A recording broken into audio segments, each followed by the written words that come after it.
হাই দোস্ত নমস্কাৰ। আজি মই আহিছোঁ আমাৰ 3000 বিঘাৰ যিখন ৰবাৰ বাগান হয়, এই ৰবাৰ বাগানখনৰ মাজতে মই গৈছিলোঁ টিলা বজাৰৰ পৰা ঘূৰি অহাৰ সময়তে মই আপোনালোকক এই বাগানখনৰ যিটো চিনাৰী হয় বা দৃশ্য হয়, এই দৃশ্যটো মই দেখাইছোঁ। চাওক, এতিয়া প্ৰায় গছবোৰৰ পাতবোৰ প্ৰায় এতিয়া সৰি যোৱাৰ সময় হৈছে। চোৱা, সৰি গৈ আছে, চব পাতবোৰ সৰিব আৰু বৰষুণ হোৱাৰ লগে লগে এই পাতবোৰ আকৌ গজি উঠিব। আমাৰ বাগানখন চাইছে। মই এতিয়া বৰ্তমান বাইকেৰে গৈ আছোঁ। চাওক, ইফালে অলপ ডাউন আছে, ডাউন চাইডত গৈ আছোঁ মই যিখন মোৰ জন্ম গাঁও হয়, যিখনত মোৰ জন্ম হৈছিলে, সেই গাঁওখনৰ পিনে গৈ আছোঁ। আমাৰ ঘৰত কিবা এটা ভাগ্যৰ ভিতৰত কিবা এটা দমকল ফুটাফুটি লৈ কিবা এটা খেলি মেলি হৈ আছে। সৰু ভাইটিয়ে ফোন কৰিছে যে য'ত মাটি কলটো পুতিব লাগে ত'ত ফুটা নাই, বেলেগ এটা ঠাইলৈ পুতি আছে। এই ডাঙৰ ককাইটোক মানা কৰিছে যে ইয়াত পুতিব নালাগে। মই ক'লোঁ ডাঙৰ, মোৰ মাজিলাটোৱে মানে পুতি আছে, ফোন কৰিছে ক'ত পুতিব লাগে ঠাইটো দেখাই দিয়া, যাৰ কাৰণে মই এতিয়া গৈ আছোঁ। আৰু মোৰ পুৰাণ যিখন জন্ম গাঁও হয়, সেই গাঁওখনত মই দৃশ্যটো আপোনালোকক দেখাই যাম। চাই থাকক, বাগানটো দেখিছে কিমান ধুনীয়া এটা দৃশ্য। আৰু মই এতিয়া গৈ আছোঁ এইটো ঠাইলৈ।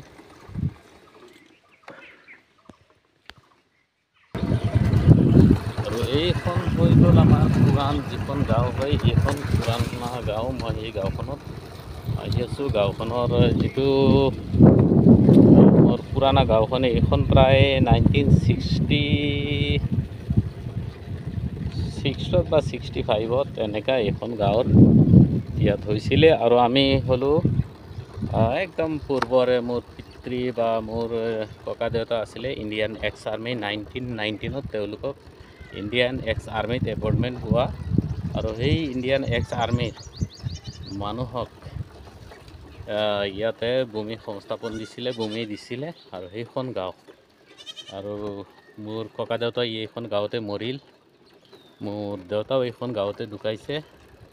আৰু এতিয়া আমি এইখন গাঁৱতে বসবাস কৰি আছোঁ। এইখন গাঁও দেখাইছোঁ মই, এইখন বহুত পুৰণা গাঁও, কিন্তু আজিলৈকে এইখন গাঁৱত চৰকাৰৰ কোনো হেৰি পৰা নাই। আৰু সেইখন গাঁৱত মই বৰ্তমান আহিছোঁ। এইখন গাঁও দৃশ্যটো আপোনালোকক দেখাইছোঁ। এইখন গাঁৱত এইটো যিটো দমকল লৈ পেলাই চলি আছে, এইখন গাঁৱত মই আহিছোঁ বৰ্তমানৰ। সেইখন গাঁৱত এইটো হ'ল মোৰ তামোল গছ হয়, তামোল বাগানটো বেছি মাৰোঁ।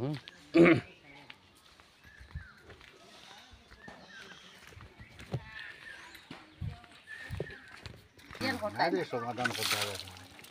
অত চাকরি করে তো লাগে, এখন মাতিলে তো দরকার হইতো, দরকার নেই মাতিছি না। হলে বাড়িতে পানি ওটা খাইতো অন্য আসছে না। ও বাড়ির বড় লোক থাকি খানি আমি অতটা হল না, খাইছি তো আর আবো খাইয়া।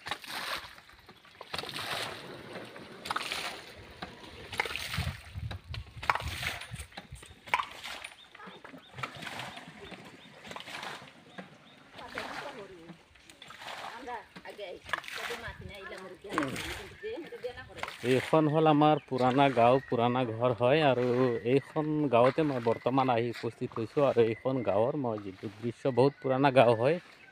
এইখন গাঁৱত আজিলৈকে চৰকাৰে কোনো ধৰণৰ চৰকাৰী অনুদান দিয়া নাই, আৰু চৰকাৰৰ কোনো দৃষ্টিগোচৰ বহুতবাৰ কৰিলোঁ, কিন্তু আজিলৈকে কোনো ৰাস্তা পদূলি, স্কুল কলেজৰ কোনো সা সুবিধা নাই, না চিকিৎসাৰ কোনো ব্যৱস্থা আছে। চাওক, এইখন বহুত পুৰণা গাঁও, কিন্তু আজিলৈকে প্ৰায় 70-80 বছৰ হৈ গ'ল, কিন্তু এইখন গাঁৱত আজিলৈকে কোনো ধৰণৰ কোনো ব্যৱস্থা নাই, চৰকাৰৰ দৃষ্টিগোচৰ হোৱা নাই। বহুতবাৰ যদিও জনাইছোঁ, কিবা ইলেকশ্যনৰ সময়তে বহুত নেতা আহে যদিও, কিন্তু এইখন গাঁৱৰ প্ৰতি কোনো আকৃষ্ট নাই, কোনো এটা সুবিধা, চৰকাৰী কোনো সুবিধা নাই। প্ৰথম নম্বৰ কথা হ'ল, এইখন গাঁৱত কোনো ৰাস্তাৰে সুবিধা দিয়া নাই আজিলৈকে। আৰু এইখন গাঁও বহুত পুৰণা। আৰু এইখন গাঁৱৰ যিখিনি মানুহ আছে, এইখিনি এটা সময়তে ভাৰত চৰকাৰে সংস্থাপন দিয়া গাঁও হয়। ভাৰত চৰকাৰে যখন ইণ্ডিয়ান এক্স মিলিটাৰী মানুহ হয় সেই ইণ্ডিয়ান এক্স মিলিটাৰী মানুহক আবণ্টন এলটমেণ্ট দিয়া মাটি হয়। আৰু এটা সময়ত এই মাটিখিনি ইয়াত বহুত ডাঙৰ দীঘল আছিলে মাটি, প্ৰায় এজন সদস্যক 20 বিঘাকৈ মাটি দিছিলে। আৰু সেই বাগানখন, এই যিখন বাগান দেখিছে ৰবাৰ বাগান, সেই বাগানখনত কিবা এটা NGO আহি পেলাই এইখন গাঁৱৰ মানুহক কিবা এটা প্ৰলোভন দি পেলাই, কিবা এটা ভৱিষ্যতৰ আশ্বাস দি পেলাই যে তোমালোকে ইয়াত যদি একো নহয়, বাম মাটি হয়, এই যদি মাটিখিনি দি দিয়া তাতে তোমালোকে কিবা এটা কৰ্ম সংস্থাপন পাবা। কিন্তু আজিলৈকে ইয়াৰ লোকেল মানুহখিনি কোনো ধৰণৰ কৰ্ম সংস্থাপন পোৱা নাই। কিন্তু আজি এইখন গাঁৱৰ এনেকুৱা এটা পৰিৱেশ দেখিছে, পূৰা জংঘলে জংঘল। যদি আজি ৰাস্তা ঘাট হোৱাহেঁতেন হয়তো আজি এইখন গাঁৱৰ পৰিৱেশ এনে পৰিস্থিতি নাথাকিলহেঁতেন। কিন্তু আজি চাইছে ইয়াতকৈ পিছত বহা মানুহৰ গাঁও বহুত উন্নত হৈছে। স্কুল কলেজ সকলো ধৰণৰ শিক্ষা দীক্ষাৰ পৰা লৈ চিকিৎসাৰ ব্যৱস্থা বহুত উন্নত মানৰ হৈছে। কিন্তু আজিলৈকে এইখন গাঁৱত কোনো ধৰণৰ শিক্ষাৰ বা স্কুল কলেজৰ কোনো ব্যৱস্থা নাই। আৰু এইখন গাঁৱৰ দৃশ্য দেখিছে পূৰা জংঘল। যদি আজি ইয়াত শিক্ষা দীক্ষা থকা মানুহ থাকিলহেঁতেন বা চৰকাৰো কোনো চকু থাকিল হয়, আজি এইখন গাঁও উন্নত মানৰ হ'লহেঁতেন। কিন্তু এইখন হ'ল মোৰ পূৰ্বৰ জন্মস্থান গাঁও হয়, মোৰ জন্মৰ ঠাই হয়। এইখন গাঁও আজিও সেই আদিম যুগৰ কণ্ডিশ্যনতে আছে। এইখন গাঁও পৰিৱৰ্তন হোৱা নাই। এইখন গাঁৱৰ কণ্ডিশ্যনটো মই দেখাইছোঁ। এইখন হ'ল মোৰ পুৰাণা গাঁও, পুৰাণা ঘৰ হয়। এইখনত এতিয়াও মোৰ বুঢ়ী মায়ে আছে। মাই বাৰীত নাই নি? মোৰ মায়ে ইয়াতে আজিও আছে, মোৰ ভাই ককাকেইটা ইয়াতে আছে। এইটো হ'ল মোৰ পুৰাণা ঘৰ হয়, দেখিছে। আৰু মই ইয়াৰ পৰা প্ৰায় 1.5-2 কিলোমিটাৰ দূৰতে গৈ বসবাস কৰি আছোঁ। আৰু এইটো হ'ল আমাৰ খোলা মাটি। ইয়াতে 2 ছিজনমান খেতি হয়। কিন্তু মই ইয়াৰ পৰা যোৱাৰ পিছত মোৰ ভাইটিকেইটা এনেকৈ আলচিয়া হয়, নিকাম্মা হয়। এই মাটিখিনি এনে চনে পৰি আছে। এইটো মাটিতে প্ৰায় 2 ছিজন ধান খেতি হয়। মই থকা অৱস্থাত ইয়াত বহুত ধান, প্ৰায় এবিঘা মাটিত 20-30 মোনকৈ ধান হয়। আৰু কোনো পানীৰ সুবিধা নালাগে, 12 মাহে পানী থাকে এইখন খোলা মাটিত। কিন্তু আজি মই ইয়াৰ পৰা যোৱাৰ পিছত আমাৰ মাটিটো এনেকৈ আছে। আৰু বাকী যিখিনি মোৰ গাঁৱৰ মানুহ আছে, কিছুমানে ফিচাৰী বনাই লৈছে। এইফালে চাওক, কিছুমানে ফিচাৰী বনাইছে। আৰু কিছুমানৰ মাটি আজিও এনেকুৱা চনে পৰি আছে। এই কণ্ডিশ্যন। কিন্তু আজি ইয়াত যদি এটা ভাল ৰাস্তা, উন্নতমানৰ ৰাস্তা হোৱাহেঁতেন, হয়তো গাঁৱৰ মানুহখিনি বা এটা স্কুল হোৱাহেঁতেন বা কিবা এটা সুবিধা হোৱাহেঁতেন। মানুহখিনিৰ আৰ্থিক অৱস্থা ইমান বেয়া, কিবা এটা কৰিবলৈ নাই। দিন হাজিৰা মজুৰি কৰি খোৱা মানুহ হয়। এইখন গাঁৱৰ পৰিৱেশ দেখিছে। এই চাওক, এইবিলাক খোলা মাটি হয়, কিমান ধুনীয়া মাটি হয়। 2 ছিজন খেতি একদম আৰামছে হৈ যায়। এই সময়ত কঠীয়া পেলাই এইখিনি ধান লগালে ইমান ফেণ্টাষ্টিক এটা ধান হয়। আৰু ইয়াত পানীৰ কোনো সুবিধা আনিব নালাগে, কোনো 12 মাহে পানী থাকে। অট'মেটিক মাটিৰ তলৰ পৰা পানী ওলায়। এইটো হ'ল মোৰ পুৰাণ গাঁও। আৰু সেই পুৰাণ গাঁওখনত মই দৃশ্য আপোনালোকে চুকে কোণে সোমাই পেলাই দেখাইছোঁ। এইবিলাক কলগছ হয়, কলগছ, তামোল পুলি। আৰু এইটো হ'ল কঁঠাল বুলি কয়, কঁঠাল গছ। এইটো কঁঠাল গছ হয়, কঁঠাল গছ এইটো। আৰু এইটো হৈ গ'ল আপোনাৰ কমলা গছ হয়। এইটো কমলা গছ, কমলা। এই ছিজনত এতিয়া ফলাৰ সময় হৈছে। এইটো হ'ল কি টেঙা বুলি কয় যে, আমাৰ ভাষাত এইটো কামৰাঙা টেঙা গছ বুলি কয়, কামৰাঙা টেঙা। এইটো হ'ল লেচু গছ। এইটো লেচু গছ হয়। এইটো মোৰ হাতেৰে নিজে লগাই থৈ গৈছোঁ আৰু লাগি থাকে, প্ৰতি বছৰে লাগি থাকে। এইখন গাঁৱৰ দৃশ্য মই দেখাইছোঁ। কিন্তু আজিলৈকে এইখন গাঁও কোনো উন্নত হোৱা নাই, কোনো এটা চৰকাৰী সা সুবিধা পোৱা নাই। আজিও এইবিলাক ঘৰ কেঁচা পৰি আছে। কিন্তু অতি দৰিদ্ৰ সীমাৰেখাৰ তলত বসবাস কৰা লোকসকল এইবিলাক। কিন্তু আজিলৈকে এইখন গাঁৱত কোনো ধৰণৰ সুবিধা নাই। আৰু মই যিটো সমস্যা লৈ আহিছিলোঁ, এই সমস্যাটো আৰু মইনো কি ক'ম। সি মোৰ ভাই হয়, আৰু সি ডাঙৰ, মোতকৈ সৰু হয়।